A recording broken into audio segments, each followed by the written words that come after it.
All right. Welcome, everybody, to another episode of the Men's Sexual Mastery Podcast. This is your host, Ben Timby, joined by your co host, Ian Hawks. Welcome, brother. Hey, Ben. It's good to be here today. Excited to dive into this topic. Yeah. So, for those who listened into our last episode, which was about performance anxiety and performance challenges and ways to mitigate some of those pieces, we brought up oral sex as one of the primary tools that we encourage brothers to use while they're working on whatever issues are coming up, and also alleviating some of the pressure, the performance pressure. And in this episode, after we got off the last one, we were saying, man, it would have been great to dive in a little bit deeper. And we do have, a very extensive oral mastery course within our program. But today we want to give listeners a basic toolkit for becoming masters of oral sex. And Hawks, as you are the brother that built the oral mastery course, I would love to turn things over to you here with the question, for any brother who is just stepping into upgrading his sexual software, let's say, receiving the next level of sex education around oral mastery, what would you advise him in how to get started showing up in a more masterful way? Yeah, so the first thing that comes to mind is understanding that there's a systematic approach that can be taken, which is nice to know for men. And it's not to say that this is a step-by-step recipe that's going to work every time, but in general, there are ways to approach any form of sex with a woman that are going to set you up for success and allow her to gradually open into the expansive experience of higher states of pleasure and orgasm.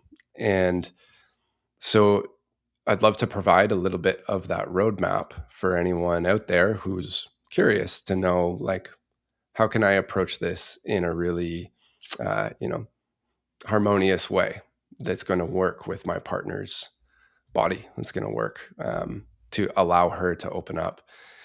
And before even getting into that, what feels important to start this conversation with is addressing some of the blocks and the barriers that could be there, because oral sex is something that some couples don't even engage with, and there can be reasons for that.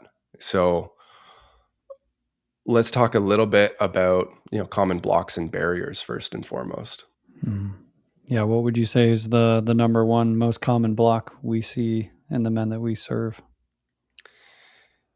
I'll speak about it, the cultural programming that might be there around oral sex specifically, this idea that it's dirty or unclean.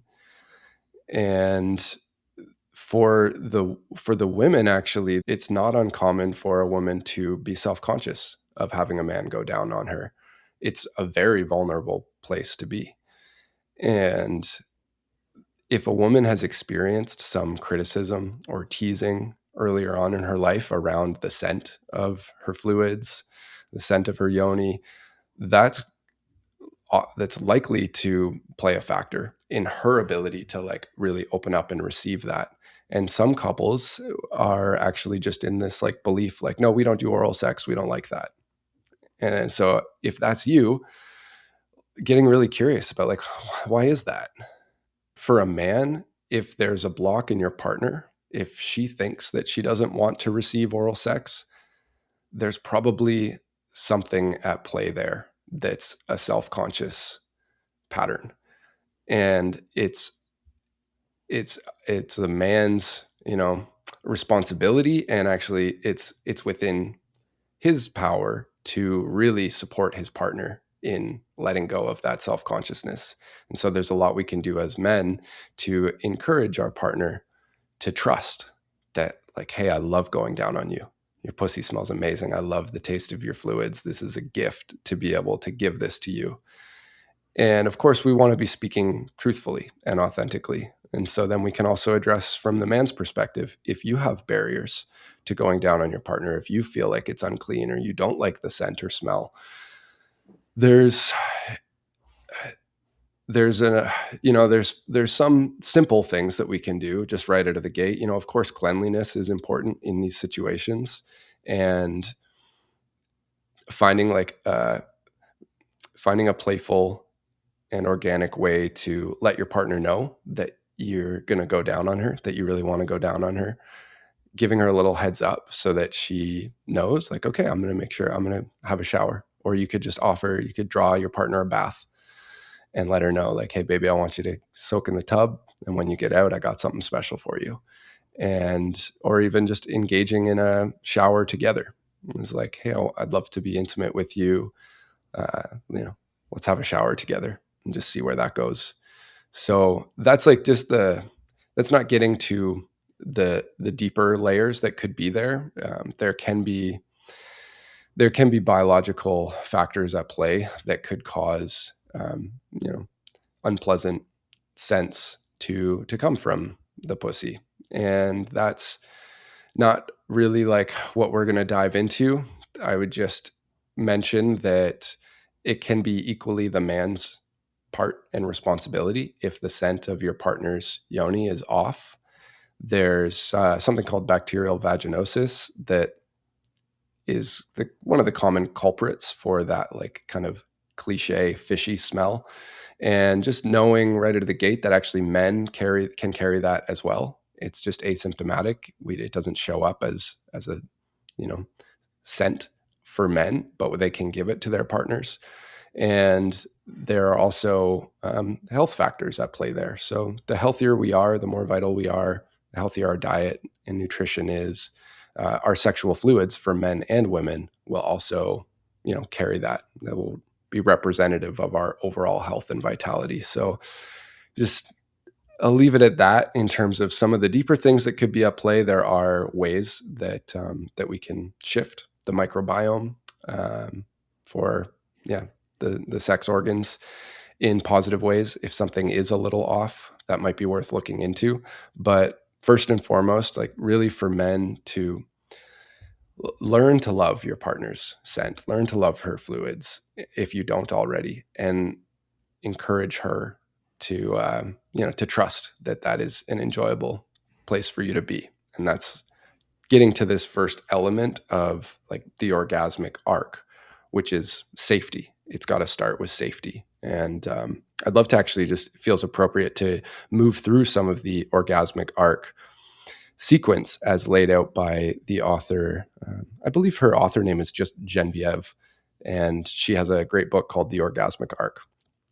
And that's a great place to for men especially to go, and women, to understand what is the process of opening up to experience an orgasm. Is there are certain steps that need to be made and established, and safety being the very first one of them. If we're not grounded in safety, and especially for a woman, if she's not grounded in safety in her body and her environment with her partner, then there's going to be a lot of resistance in her body to actually opening up to the subsequent stages that will eventually lead her to an orgasm. So addressing some of those blocks and barriers is a good place to start. And then with safety as well, creating an environment and a setting that your partner feels really comfortable in. This is, again, it's really important for women to be able to feel comfortable and safe in their environment. So, is she warm enough? Is there the appropriate amount of privacy available for her to open up and feel really available in those ways? Have you established trust in your relationship? Have you been doing, as a man, have you been doing what you say you're going to do? If you said you were going to take the trash out, did you actually do it? Or are there unclosed loops of your own commitments that are going to fragment your partner's trust in you? And are you showing up and being really present with her and allowing her to feel safe and seen and heard?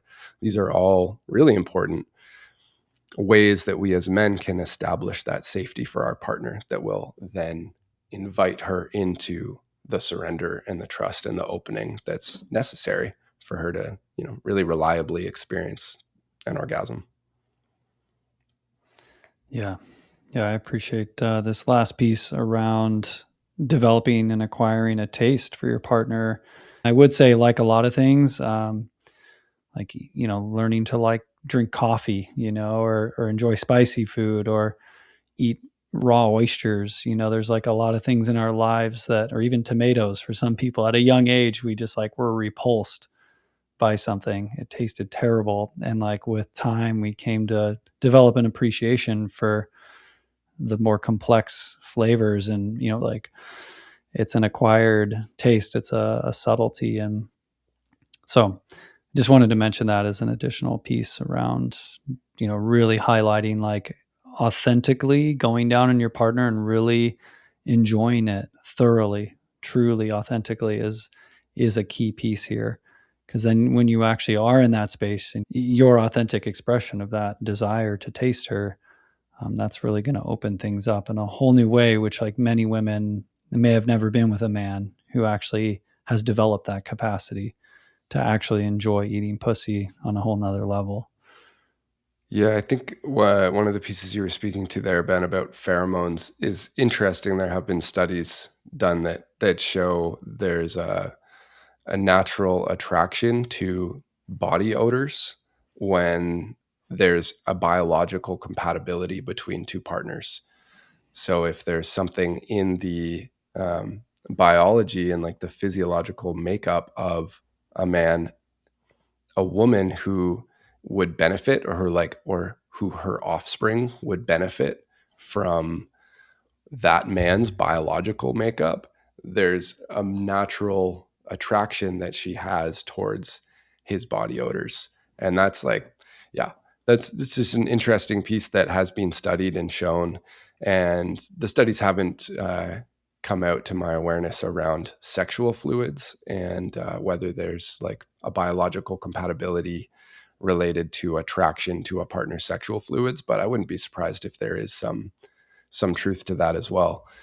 Um, but yeah, just learning to love it as a man, learning to love going down on your partner. And so there some of the external barriers there being scent and taste as a couple of the obvious big ones. The other barrier that I think is there for some men in terms of not really being drawn to go down on his partner could be that he just doesn't really feel confident in it.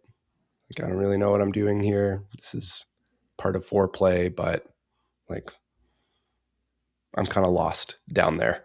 There's a lot going Mhm. on. What do I do? And so that's what a lot of what I'd love to speak to in this podcast is just some basic fundamentals of understanding the terrain and an Mhm. approach to take that it's not guaranteed to work every time, but there are systems that we can learn that can provide a bit of a roadmap for us. And then obviously, what's crucial in any sexual experience is being really present and attuned with our partner and reading her signs and cues.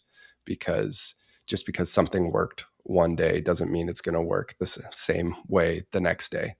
Um, so it's really important that we're also there to listen and feel our partner in her experience and respond accordingly. And it's nice to have a bit of a roadmap, regardless. So I would love to just like move on from the safety piece, that this first step, understanding, establishing safety. Is there trust? Is she comfortable? Is there, and actually just asking the question before. I love to ask the question before engaging. Like, is there anything I could do to help you feel more comfortable? And more often than not, there is an answer that comes there. Mhm. And it's sometimes just providing that invitation to our partner to actually check in with her body and realize, you know what, actually, I am a little cold. A Mhm. blanket would be nice. Um, Mhm. or the lighting is a bit bright. Could we turn the lights down? All these little subtle ways that we can create an environment that's really going to nurture that safety. So after safety in this orgasmic arc sequence, we move on to intrigue. And so intrigue is about starting to create that curiosity within your partner for pleasure. Like this starts, we talk about this in the course in in multiple different ways, but thinking about like starting from the outside and moving in. And so if your intention is to go down and perform oral sex on your partner, then before you just dive right down into the pussy or the yoni. And a quick note on that, if you're not familiar with the word yoni, that's the Sanskrit word for the female reproductive organs. And the rough translation is temple, like sacred portal of life. And the vulva, the external part of the yoni, being the altar to the temple, which is the vagina, what's inside, and the cervix and the uterus, and all of this actually in that Sanskrit word yoni being like encompassing the energy of this is a sacred place. This is a temple. This is literally where life emerges from. And that shift, I love using the word yoni because it has that energy to it. It's not tainted by some of our English words that have been used in derogatory ways. Pussy is still a great word. I love the word pussy. I think it Mhm. carries a very high vibration, at least, when I speak it and in Yeah. that intention. But I hear you. It also has been used in other ways. But yeah, so that reframe of treating the yoni as this sacred portal is also the energy that we can bring as men approaching that place in our partner. And that's going to shift a lot if she feels like, oh, he's really treating my pussy as sacred. He's really treating this as the portal of life and a sacred temple. Like, how would you enter, a temple? It's with care. It's gentle. You're, taking your shoes off before you enter, and you're Mhm. bowing in reverence before you enter, and you go with a calm, slow pace, and you're there to worship. And so, really approaching the pussy as a place of worship is the energy that we can bring as men. That I feel we must bring as men, and our woman will feel that. So, Yeah, and the whole act of this being like a form of prayer, like truly making this an art piece, like yeah, or a musical piece, thinking of it in that way, which yeah. you speak to, I know is another connected piece to that. Yeah, yeah, absolutely. And we can circle back around to that later on. But I want to continue with intrigue here. So thinking about we're creating intrigue, we're provoking curiosity and an openness to little glimmers of pleasure that our partner could feel. And so we're starting from the outside in, starting with the lips and the neck, and bringing that sensual touch to her body that's really helping her to get into her body and realize like, okay, I'm being invited into something pleasureful. Can I, let's see, am I open to that? Am I available to that? And we can slowly coax her into that by moving from the outside in, and moving to the breasts, after kissing, and after the neck, and other parts of the body, like eventually moving to the breasts, which is another great way to invite that opening in a woman, and moving from the outside to the inside on the breasts, and all of this to say we're slowly moving towards the yoni, but we're not just diving right into the yoni from step zero. It's allowing that intrigue to build so that by the time we actually get down to her pussy, she's like, yeah, this is right. I'm glad you're there. She's not like, oh shit, I'm not really ready for this. So yeah, intrigue. And then with when we start to bring our attention and touch to the yoni, we're also working with intrigue. We're not just going right into the clit and hammering on it, like work from the outside in, still with the yoni, with the outer labia, with the mons pubis, with the perineum, like thinking about how do I slowly bring my attention and my touch from the outside in so that by the time you actually get to the inner labia or the clit, you've already been building this intrigue within her, and it's teasing. She's anticipating it and she wants it. There needs to be that desire build up before that pleasure can be really fully experienced. And so actually creating some anticipation and some teasing is a massive way to allow our partner to actually experience the pleasure that can be there when we when we do bring that touch to those highly erogenous zones. And this is all like basic foreplay, I appreciate you bearing with us. If you're like, hey, this is all, I've heard this 100 times, I'm aware of this, but it's just important if we're going to talk about this topic to at least provide those foundations of safety and intrigue.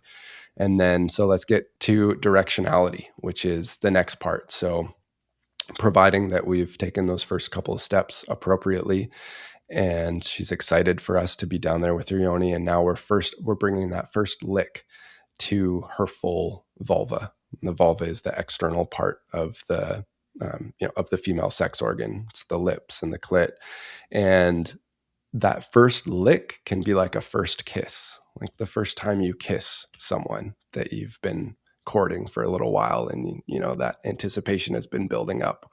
Are you just going to dive right in and start making out really hard? Probably not. You might get to that during that first kiss, but the first time your lips touch, it's slow, it's gentle, it's really intentional. And so allowing that first lick to be like a first kiss, and just running it across the entire length of the vulva, and just barely, like, also being aware that the clit is highly sensitive, and until she's been appropriately warmed up, too much attention to the clitoris too soon is actually going to be uncomfortable. So actually staying away from the clit for the first little bit, or just being really gently teasing with it. And then directionality, this stage is really about providing that direction. So once there's been intrigue, and once she's like experiencing that pleasure, staying with it and building that, allowing it to build gradually. And yeah, it's like I'm not going to go into too many specific details, because this could be a really long podcast. And please come and check out the Oral Mastery course. I love that. I'm really happy with how that course turned out, and we've had great feedback from the men who've taken it. But really, directionality, the big piece I would speak to here that I think is really important for men to know, is that what I was speaking to there about the clitoris, we've all heard of the clit. This is like, okay, it's one of the pleasure centers of the yoni. And it's not like just bringing attention to the clit right away is going to work. We want to slowly coax the clitoris into being open to higher levels of sensation. So teasing back and forth between a little bit of touch to the clit, and then going back to the lower part of the vulva, going back to the labia, the inner and outer labia, the perineum, the vaginal entrance, not entering right away either, but just lingering in that area below the clit, and then going back up to the clit and moving back and forth. And you could think about spending 5 seconds on the clit, 5 seconds on the lower part of the vulva, and going back and forth after you've already built that intrigue. That can be one way to approach directionality. If you spend all of your attention on the clitoris too soon, it's going to become like overstimulating, or she'll become numb in that area, and it's not likely to work the way you might want it to. So just understanding that temperance is key in that directionality phase. Yeah, this is all great, Hawks. I'm really appreciating your ability to distill and give some basic entry level tools and teachings and concepts to guys who are, just getting started in this work right now. And as we've mentioned, like, this is a 4 hours of content within our online course, specifically the Oral Mastery course. So there's a lot here to dive into, but I feel like, yeah, we're just hitting every single base just perfectly so far. So what would be the next step for men in the orgasmic arc after directionality? So in Genevieve's orgasmic arc sequence, what comes after directionality is openness, and openness is the orgasm. So I would say, like, I could speak a little bit more to directionality. What I would encourage after, what I've spoken to already, would be bringing your hands into the equation. The tongue is an incredible sex organ. And if we're going down on our partner using our tongue, we also still have two hands. And so like, let's use those as well, utilize all these parts of ourselves. So one thing that I think is really helpful for a lot of women is bringing that touch with our hands to different parts of her body. If you can reach up to her breasts, then that can provide like a lot of stimulation. You know, nipples, like stimulating the nipples and the clit at the same time it's going to magnify the experience. I like to be like observing if my partner is touching her own body in some way, if her hands on her belly or her hands on her breasts. I'm making note of that. And then I'll bring my hand up to that area and be like, oh, she's already like signaling that she would enjoy touch here. She might be happy doing it herself, but she would also probably enjoy it if I did that. So just noticing, like, are your partner's hands moving somewhere in her body? And do you have a free hand that could actually go there and provide that for her? And it could be really grounding to have a hand on her belly, or you can put a little pressure on the belly just above the mons pubis. And that's actually going to like open up the vulva and expose the clit a little more, which can be helpful when you're bringing more intentional stimulation to that area. So there's a lot we can do with our hands, and also having one hand underneath her bum that can help to elevate, to lift the pelvis a little bit, which will help with alignment, just like posturally. And then you're with a free hand. I encourage, if you're right-handed, at some point free up your right hand so that you can actually bring that to her yoni as well. And then at this point, you might explore some internal like penetration with a finger or two fingers. And that can really like amplify the experience as well. If she has something that her internal muscles can also feel and like be grounded by latching onto, while you're also then working the clit and the vulva with your tongue, that's going to be huge. And yeah, at that point, like the directionality piece is, I spoke to like early stages of directionality, moving back and forth between the clit and the lower part of the vulva. But eventually, directionality means persistent, steady action and stimulation. And that can look like consistent full licks of the vulva, from bottom to top to clit, or from middle all the way up to the clit, and just like a dog lapping up water, just continuously just keep going, but wait for her signals to indicate that she is ready for that.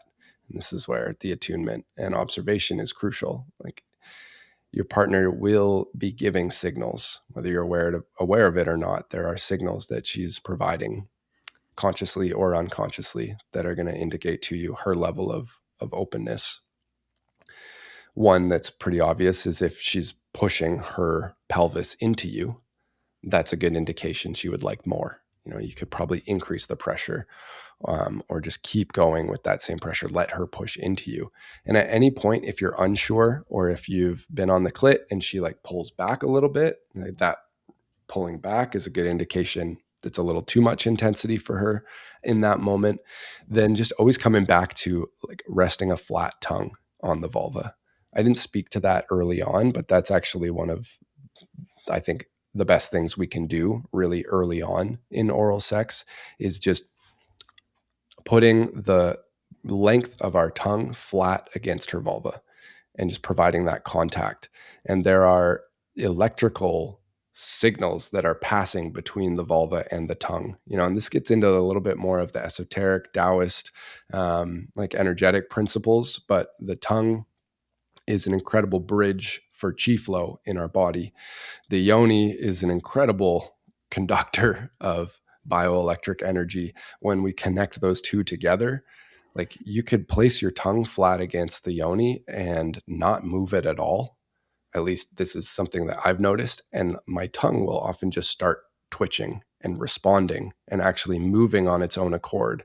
And I feel the vulva also doing that. And they're like in this dance together where they're just passively moving against each other without any actual like action being taken. So always just actually coming back to a flat tongue against the vulva if you're unsure of what you're doing.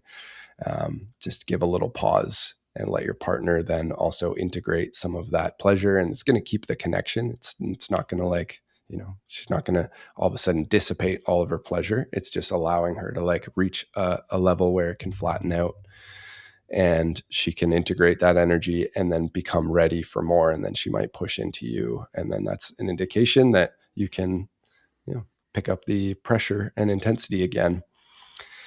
So getting back to directionality, the final stages of directionality, if you're, moving towards an orgasm for your partner, once you're in the spot and you're in the pocket, just keep going and don't stop. And that consistency is key because it does require consistent, steady stimulation in order for her to eventually spill over into that next stage in the orgasmic arc, which is referred to as openness, which is the orgasm. It's just this bliss state of all of a sudden that energy, that arousal, that tension that's been building gets to release into this big expansive place of openness. And it requires us as men to be steady, to like keep going. And this is where it can be difficult if you're new to oral sex. It does require some strengthening of your tongue. And so I really encourage men to just make a habit of going down on your partner regularly and keep building that stamina, because the tongue is a muscle and we can strengthen it and condition it and build stamina and dexterity. And that's all going to greatly enhance our ability to provide that experience for our partner. So keep going, be aware of your breath, make sure that when you reach that final stage of directionality, you're in a posture and position that you can maintain. You're in a speed and a level of pressure that you can maintain, and you're able to breathe enough and breathe consistently to just maintain that course and keep going. And then eventually she's going to spill over into that openness stage, which is one of the, it's a glorious place to be for her and for you. So at that point, when she eventually reaches orgasm, if you're practiced enough, you'll feel those contractions. Her pelvic floor is going to go into these spasmodic contractions. It's pretty easy to feel, especially if you have a finger or two inside of her. But some men still miss it.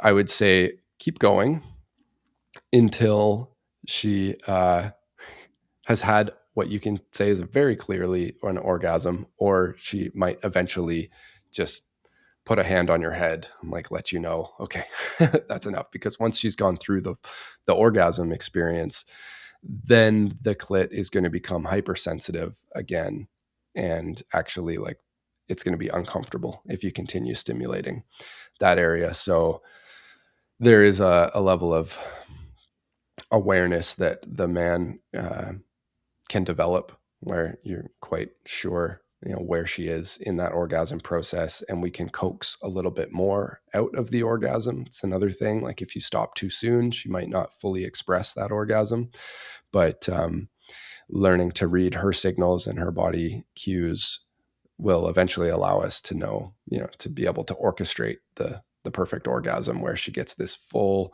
prolonged experience. And right when it's coming to completion, you're releasing that pressure. And then I encourage to just come back to that flat tongue on the vulva. You don't necessarily want to like break contact altogether. It's nice to still have that contact, but you're not moving at all, and certainly not, bringing stimulation to the clit, because she's going to be really sensitive. And at that point, she can pass over into the next stage of the sequence, which is beingness. And that's the pause. It's the stillness, the void after that big expansive opening. And then it's also really, really nice if we can just hold her in that and allow her to be in that blissful space for as long as is right for her. So that's it's really quick. After, and then just to close the loop on the orgasmic arc, after beingness, it comes expression. And so that, we've all likely experienced that post-orgasm giddiness from our partner, a sort of playful, maybe she's talking about ideas that she has, or sometimes tears might even come, emotions could well up, whatever it is, just allowing and inviting that expression from her, because it's a beautiful place. She's just had the best drug in the world, and now she's going to be in this like creative, artistic, authentic expression. And for some women, the expression might just be more stillness and quiet, and she might be like processing things internally. And sometimes there might be hilarious things that she says, and just being there to experience and allow whatever her expression is after the beingness stage is also like a really great and important way for us as men to curate that whole process, because it's not just about the orgasm. It's about the safety and the lead up to the orgasm, and it's about the integration and the aftercare. And that's what sets, a sexually masterful man apart from someone who's great at sex and can, reliably bring his partner to orgasm. But are you really allowing that experience to be everything that it could be for her? And then, of course, after the beingness, expression could also look like continuing.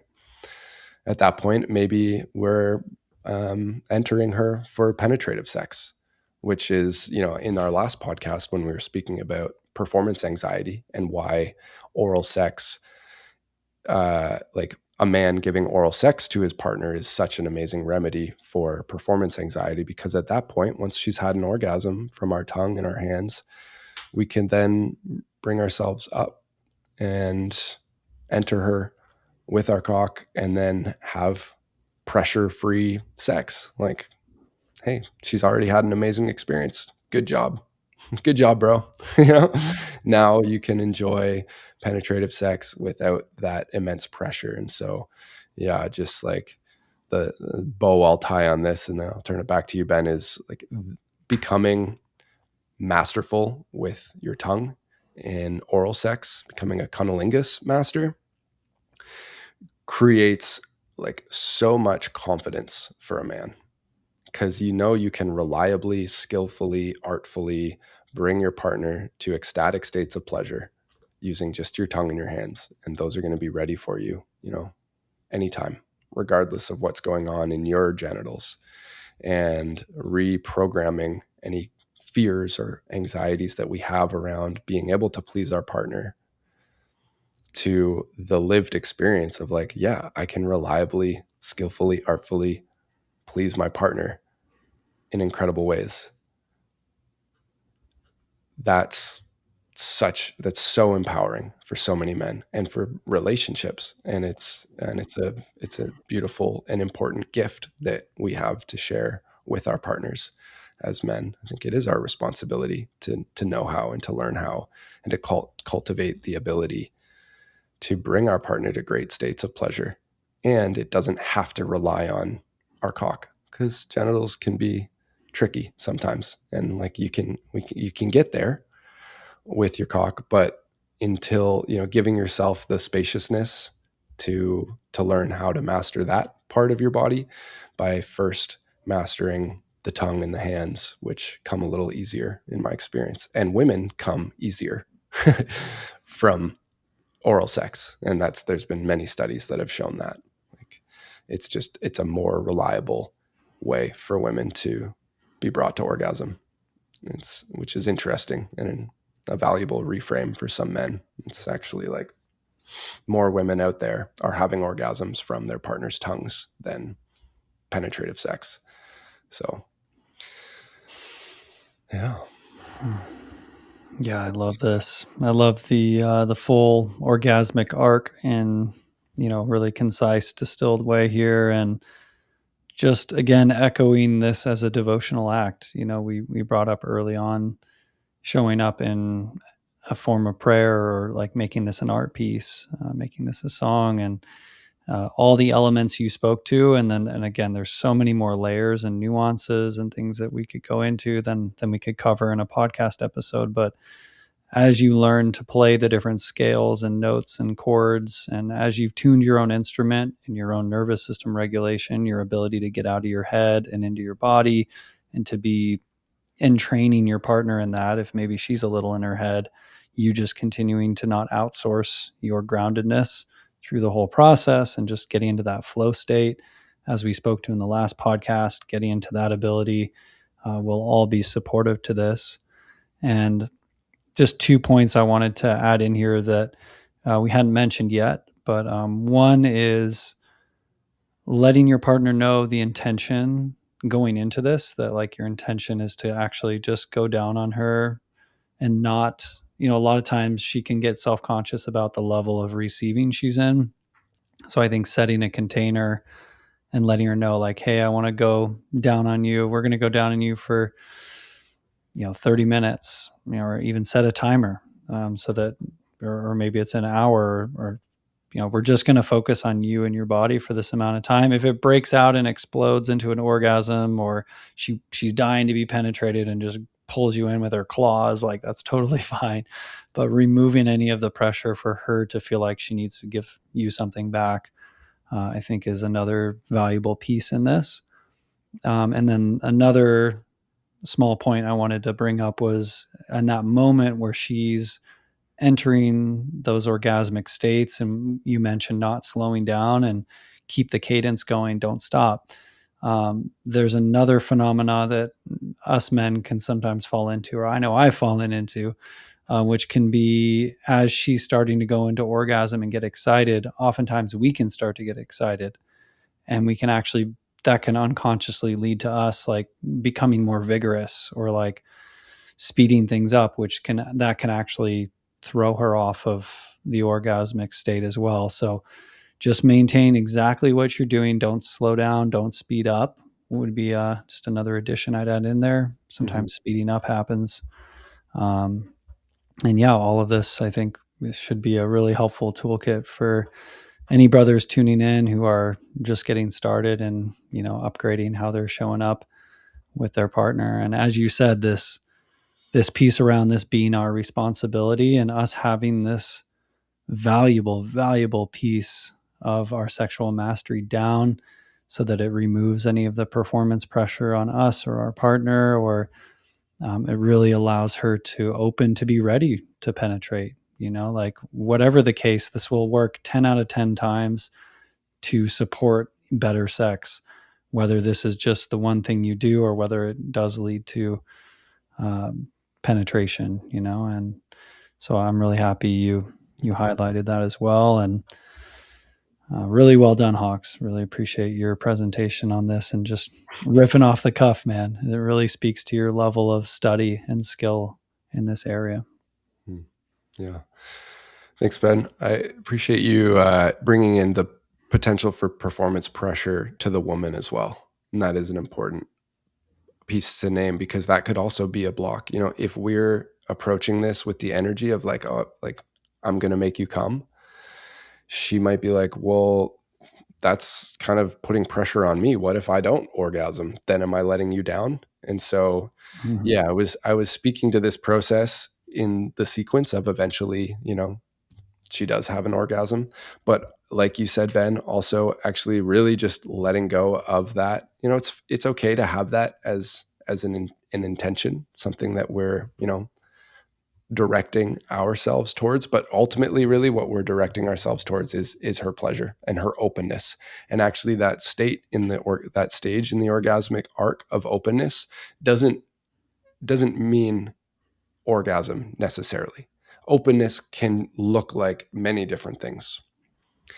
Some level of openness can be our intention, and that might be early on, just, as we're starting to peel back those layers, we're able to, allow her to experience just a little more pleasure and a little more like peace and trust in that oral sex experience. Like, if there's been blocks there, if this hasn't been something that is a regular practice for you, just, yeah, let it be like whatever. If we're just going a little bit further than we did before, or if she's experiencing something, maybe emotions come up, and that's the openness experience for her, just like letting that be whatever it is, and not putting that pressure on her that like, hey, once you orgasm, then we're done here, or like that's what this is about. Actually, it's not about that. It's about connection.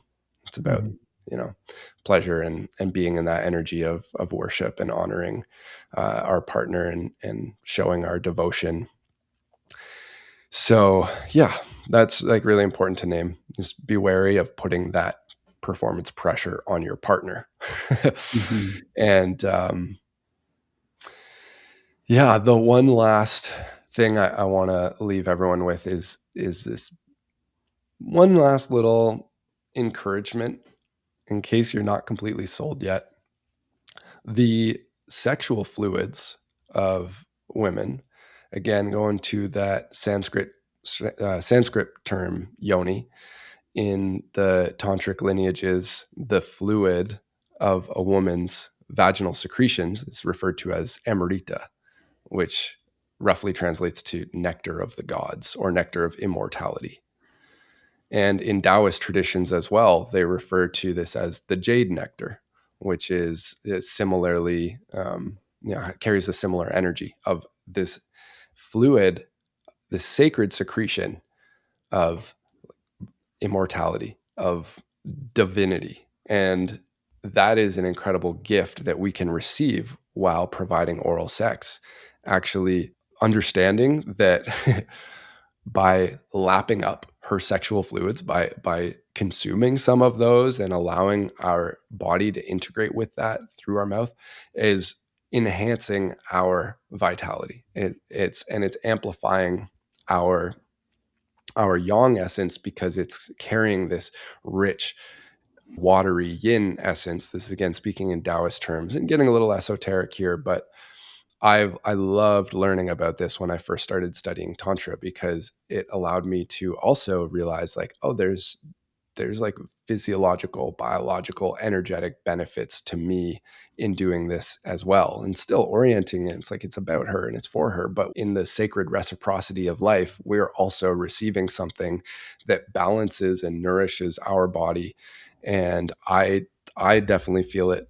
Like I feel like the more pussy juice that I get to consume, the healthier, more vibrant and powerful a man I am.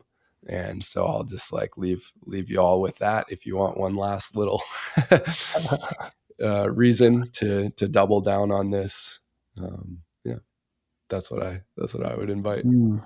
Yeah, I love that. That's a great place to put a cherry on top in this conversation. And yeah, really appreciate all your shares today, Hawks. And thank you to all the brothers tuning in as always, and the brothers who are in our training program and in our community. Thank you guys for making this possible. And I just wanted to just say, when you talked about, connection being at the essence of all of this, um, yeah, like that's really what's at the core of all of this work, is like maintaining long-term relationships is really our intention, to serve men, in long-term relationships where the sex just gets deeper and deeper and deeper over time, and when you mentioned holding space for her emotions or her process or her unfolding like a lotus flower, for many women, they're carrying all sorts of programs and baggage, from society and from conditioning and from ancestral lineages and sexual assault and all these other things. And when we can really show up in this way devotionally to our woman, and especially in long-term relationship, when this can become more and more of a devotional practice, and then we as men take on the responsibility of leadership, of creating these sacred spaces to worship her temple and help open her temple and remember, the beauty of the feminine essence, which has been suppressed, for millennia. Like, this is some super, super deep work. And I just wanted to mention it just in the context of this entire mission, and what we're here to do. And so may this recording, pass through time and space, and may everyone listening in receive this as hopefully tools to support them in just that, and showing up as men of devotion, Men who are centered in our heart and our balls and our cock, and really, may it continue to deepen relationships over time in an age where AI girlfriends and bots, and may we continue supporting the future of the human race and strong families, strong relationships, because that's why we're here. So just wanted to add that in as a bit of a last few words. And yeah, unless there's anything else you have, Hawks, we'll sign this one off and look forward to seeing you in the next one. Yeah, I could always keep going, but we'll close it off here for now. And yeah, another podcast coming next week. So we'll see what emerges there. And thanks for tuning in. Thanks for listening. If you made it this far, I trust that there's some part of you that's excited to go put some of this into action. So get after it, brothers. Yeah, let us know in the comments below how it goes. Yeah. All right. All right. Big Later, love, bud. bros. Bye, guys. Bye.